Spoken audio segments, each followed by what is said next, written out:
Hello, everybody. How's everybody doing? I hope you're doing okay. Welcome to the channel. My name is Cherie, and I hope you're having a good day. I thought I'd get on here and do a devotional, and this is out of the devotional, Devotions from the Front Porch.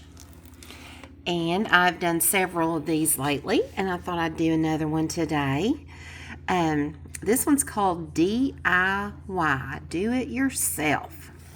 And I don't know what this is going to talk about much, but do it yourself. We always think we can do everything ourselves without bothering God for anything, right? But He doesn't mind that. He looks forward to talking to us every day. So let's go into this, and this is coming out of Exodus 6:30. And it says, "But Moses replied in the Lord's presence, 'Since I am such a poor speaker, how will Pharaoh listen to me?'" And Moses didn't have much self-confidence in himself. Now, I don't know what the NLT, how the NLT will say that, because the HCSB, the Holman Christian Standard Bible, is in pretty good plain English too. But let me get over here into my Bible, and this is my Bible cover. I got an unzip? Yeah, I do. This is my Bible cover. I think it's just, there it is. I've got a little notebook in here. And anyway, this is what let me get this off the Bible so you can see what it looks like. It's just a Bible cover like this. It's just clear. Okay, this is my Fire Bible. I've went over this with you all before. Okay, we're going to go to Exodus, and we're going to go to chapter 6. Hope I ain't making you all dizzy. Sorry about that. I'm holding this in my hand. 6 verse 30. So where are we at here? Let's look. Okay, up here. Where am I? Here I am.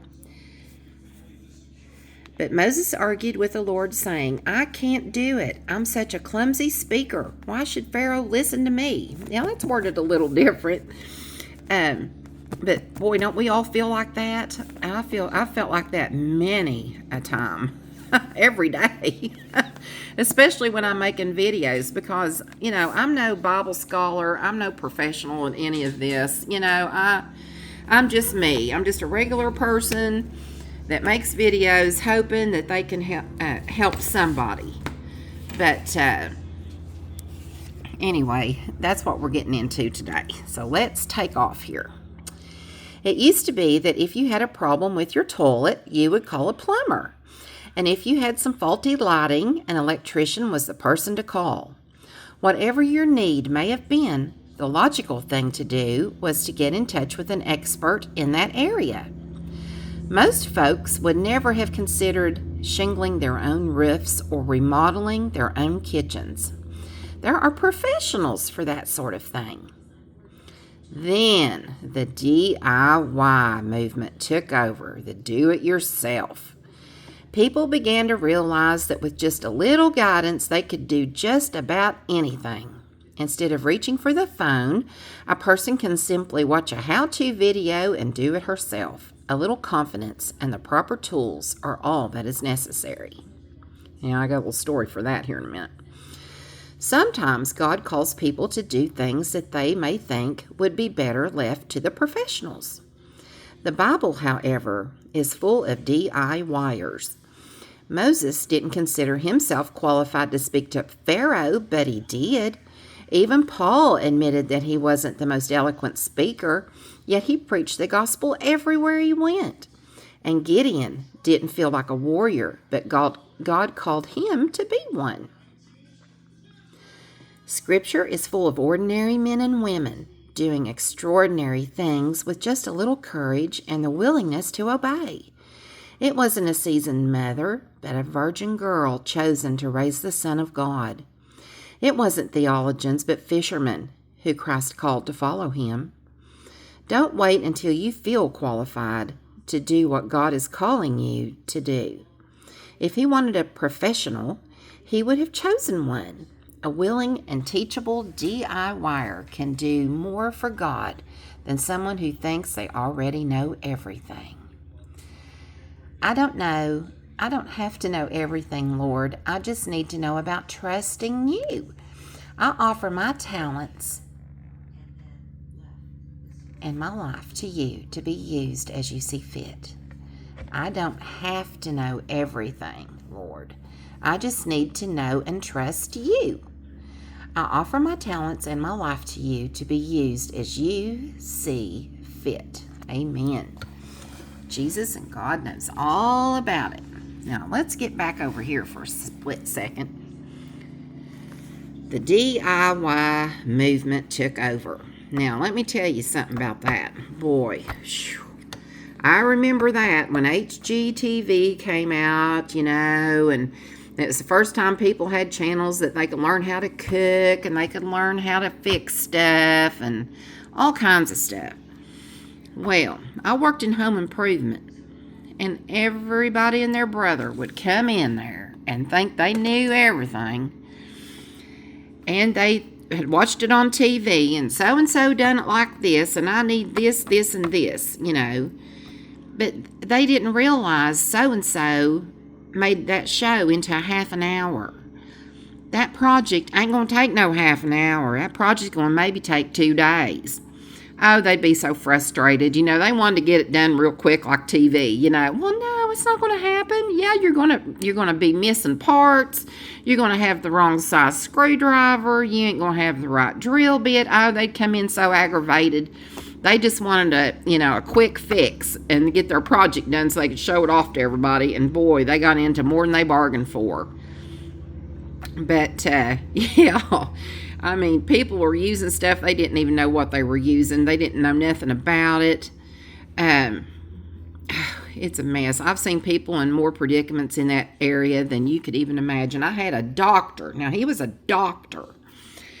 Come in, and he had used that spray foam insulation. That stuff that you would put in a hole or something, and it expands and fills the hole, like if you had a hole in your wall or something like that outside or whatever, it would expand, and it gets hard.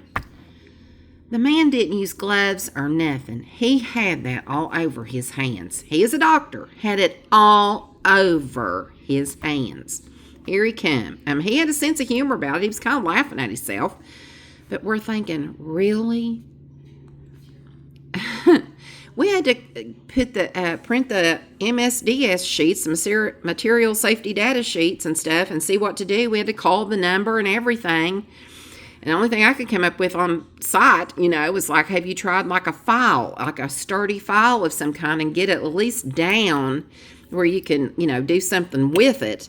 But, it had to soak it. It was a big ordeal. He had to wear it off, basically. It had to wear off. I suggested taking a file. Don't get down on your skin with it, like a real heavy-duty file.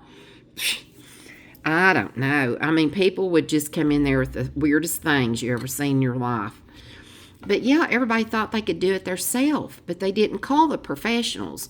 And that's the way with us. We think we can do everything ourselves in our spiritual life, in our life in general. And we don't go to God and ask Him for help usually because we want to do it. We don't need no help. I can handle this problem. No problem. Yeah, well, in a day or two, that problem has become a super duper problem. And we have to go to God for help because we've exhausted everything that we could have come up with to fix it with. And it's only made it worse, Or maybe we did go to God. There's that, those of us too that go to God and then He tells us what to do. But we're thinking, that'd take too long. I don't want to do that. I can fix it like this. Or, I can come around to these people will come around. I'm just going to say this, this, and this, and they'll understand. No. Do what God says in the first place. Okay? It's just like us with our kids. We tell them what we think they should do. Do they listen? No. Not most of the time. And they do it their way. And then what happens? Here they come. Woe is me. Didn't work. Now their problem's worse, which means our problem's worse because we've worried about them all the time anyway. But we have to fix it or help them fix it or whatever. But if they'd done it the way we said in the first place, it would never have gotten that far. We're all guilty of it. We've all done it with our parents, our kids, and us being the parents. We've all done it. Generations. It's human nature. But remember, you don't have to be a DIYer and do it yourself. You can go to God and talk to Him about it. At least you'll feel better and listen and see what He says.